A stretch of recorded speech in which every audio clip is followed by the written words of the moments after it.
If we may, we will start the proceedings. This is the first of the new school season presentations. I'm Steve Friedman. It's my privilege to introduce the General. But first, let me give you the lineup for the next 30 days or so of Council events. On September 25th, Stephen Harper, the Prime Minister of Canada. On the 26th, Foreign Minister De Lima of Italy. On the 26th, President Karzai of Afghanistan. On the 27th, Prime Minister Erdogan of Turkey. And on the 27th, President Uribe of Colombia. And on October 1st, Foreign Minister Mukherjee of India. A stellar cast. Now it's going to be my pleasure to introduce the General. First, let me just give you the normal Council ground rules for this type of meeting. Please turn off your cell phones and Blackberries and any other wireless devices. Remember, this meeting is very much on the record. And in fact, it is being teleconferenced.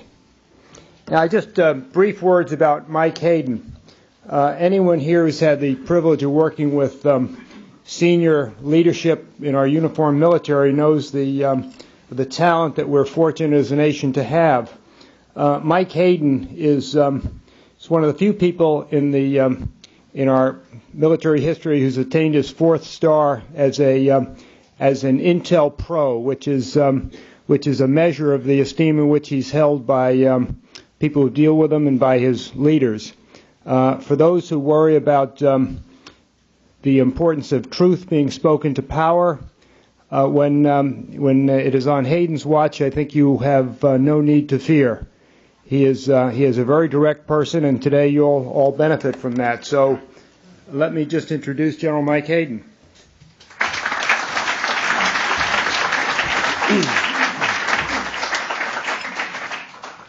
Thank you, Steve. That's very kind. I'm almost overwhelmed by that lineup you had there.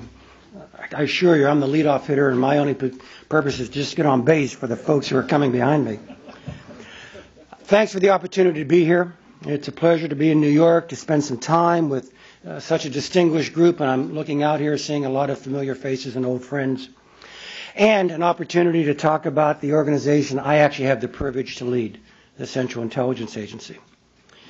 We're an organization with a clear objective to protect the American people. We have a number of missions that feed into that to protect America. And one of those missions we share with the Council, which is to help our policymakers make sense of global events. The range of issues before us both are as wide as the world we both study. Nuclear proliferation, emerging security threats, the rise of new economic centers, scramble for natural resources, and the list goes on. Our nation counts on us to have the expertise and the insight to flag the risks and the opportunities that lie ahead, and to keep our eye on all of the critical international concerns that face our nation right now. But of the subjects we cover, none commands more attention than terrorism. I think it's very unlikely that there'll ever come a time when a CIA director visits New York and his or her thoughts aren't shaped by 9/11. We're at war, and this city, still strong and vibrant, has been a battlefield in that war. Now, I don't make a lot of public speeches. That's probably the way it should be for someone in my line of work. But I actually asked Richard and the Council to be able to speak to you today. Like anyone who feels deeply about the safety and well-being of his countrymen and the value and the integrity of his colleagues, I believe there are some things that need to be said. Let me repeat that.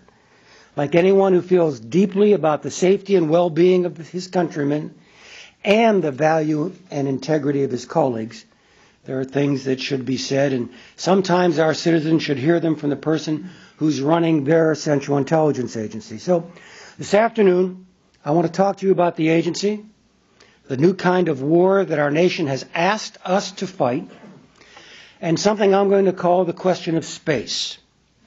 If you take nothing else from what I say here this afternoon, I hope it will be this. Our agency, CIA, operates only within the space given to us by the American people.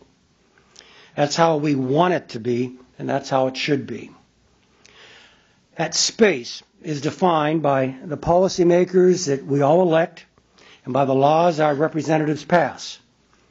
But once the laws are passed and the boundaries are set, the American people expect CIA to use every inch we're given to protect our fellow citizens.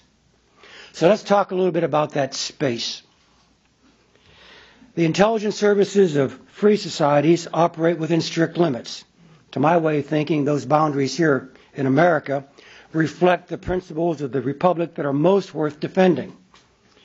We at CIA work very hard to live up to them, even as we operate in the shadow world of espionage. That sets up a natural tension. But frankly, for us, that's simply the cost of doing business. Our agency is convinced, absolutely convinced, that it's our obligation to conform to the needs of our free society and not vice versa. That's the society that we all signed up to defend.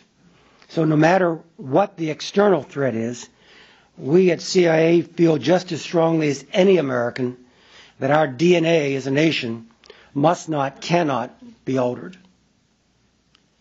But unlike most Americans, it's also our responsibility to confront that external threat unceasingly, every minute of every hour. And that, too, is an obligation that we at CIA feel very acutely. So let me make very clear how my agency views the fight at hand. I think it speaks to what a lot of Americans believe as well. But here's how we see it. Our nation is in a state of armed conflict with Al-Qaeda and its affiliates. It's a conflict that is global in scope, and a precondition for winning that conflict is to take the fight to the enemy wherever he may be.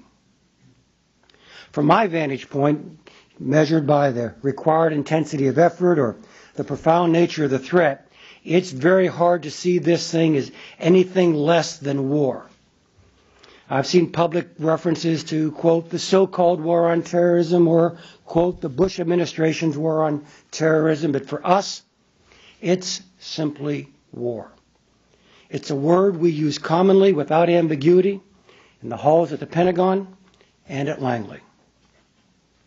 We who study and target this enemy see a danger more real than anything our citizens at home have confronted since our Civil War.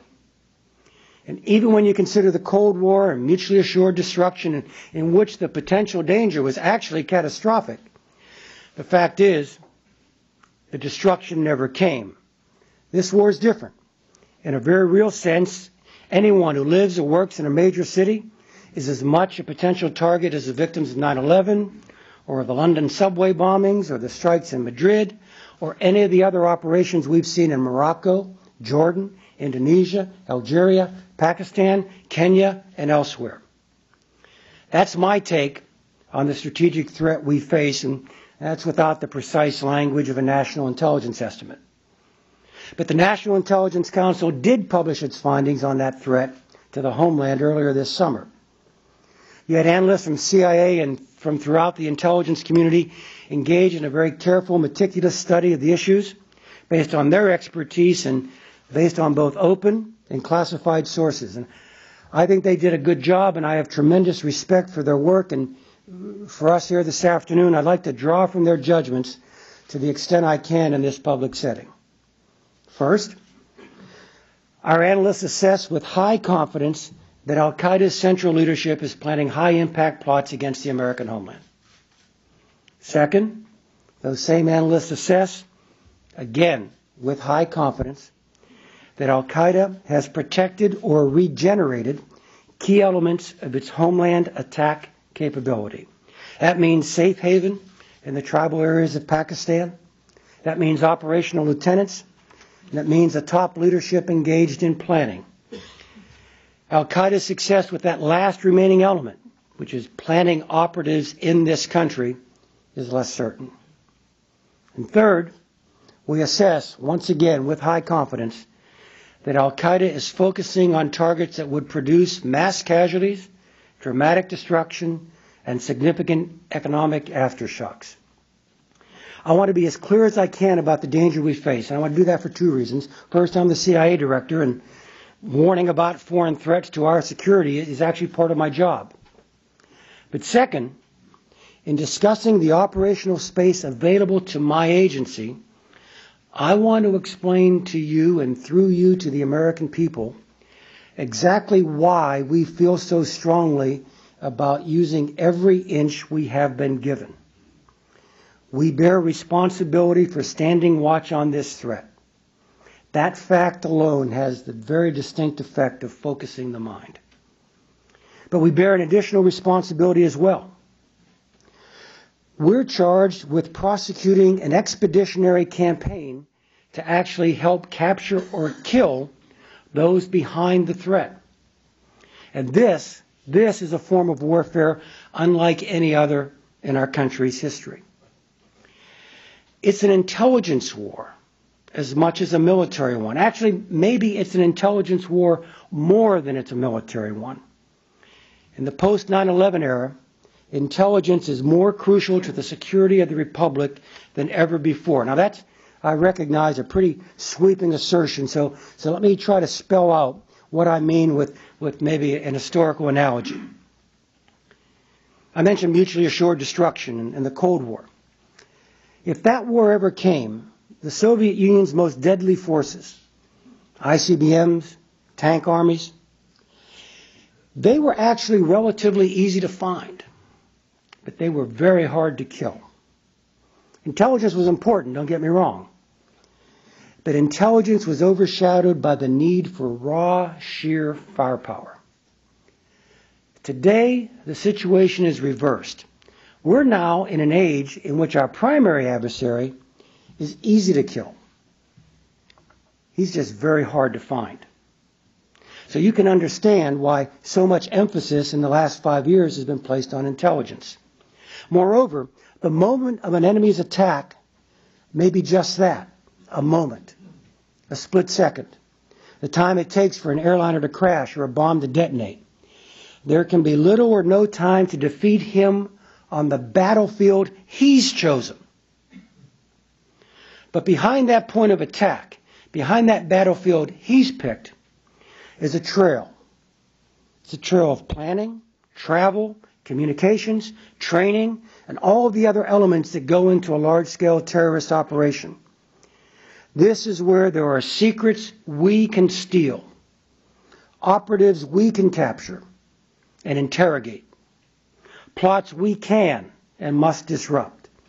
That's the theater of operations for America's clandestine intelligence service. That's where the American people expect us to fight.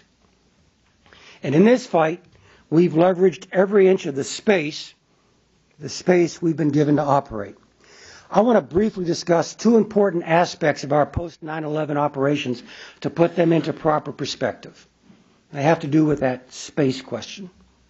The first is our rendition, detention, and interrogation programs. And then I want to talk a little bit about our close collaboration with allied intelligence services. Now, the first thing you need to know about those renditions, detentions, and interrogations programs, which I should add are very carefully controlled and lawfully conducted, is that although I'm talking about them today, they are hardly the centerpiece of our effort. Nor are they nearly as big as some think. But the intelligence they've produced is absolutely irreplaceable. And that intelligence has been used not only by this nation's national security agencies, but by our fellow members of the Atlantic Alliance and other allies. It's been crucial in giving us a better understanding of the enemy we face, as well as leads on taking other terrorists off the battlefield. Intelligence is sometimes described as analogous to putting the pieces of a puzzle together, except we hardly ever get to see the picture on the top of the box. The individuals that we detain provide us with a bunch of new puzzle pieces. But most importantly, very often, They have seen the picture on the top of the box. For example, that national intelligence estimate I mentioned earlier about threats to the homeland, in terms of its judgments and assumptions, is actually informed by the intelligence we've obtained from our detention program. More than 70% of the human intelligence reporting used in that estimate is based on information from detainees. A year and a day ago, the President publicly acknowledged the existence of CIA's detention and interrogation program. Since it began with the capture of Abu Zubaydah in the spring of 2002, fewer than 100 people have been detained at CIA's facilities. And I mentioned renditions. The number of renditions, that's moving a terrorist from A to B, apart from that 100 that we've detained, the number of renditions is actually even a smaller number, mid-range 2 figures. These programs are targeted and they are selective. They were designed only for the most dangerous terrorists and those believed to have the most valuable information, such as knowledge of planned attacks. But they've also been the subject of wild speculation, both here and overseas. A case in point, a European Parliament temporary committee has claimed that, and I'm quoting now, at least 1,245 flights operated by the CIA flew into European airspace or stopped over at European airports between the end of 2001 and the end of 2005. And the report said so in a context that implied that many or even most of these were rendition flights. The actual number of rendition flights ever flown by CIA is a tiny fraction of that. And the suggestion that even a substantial number of those 1,245 flights were carrying detainees is frankly absurd on its face. What did some of these flights carry? Could be equipment to support our people in the field. Could be documents that we're sharing with our allies.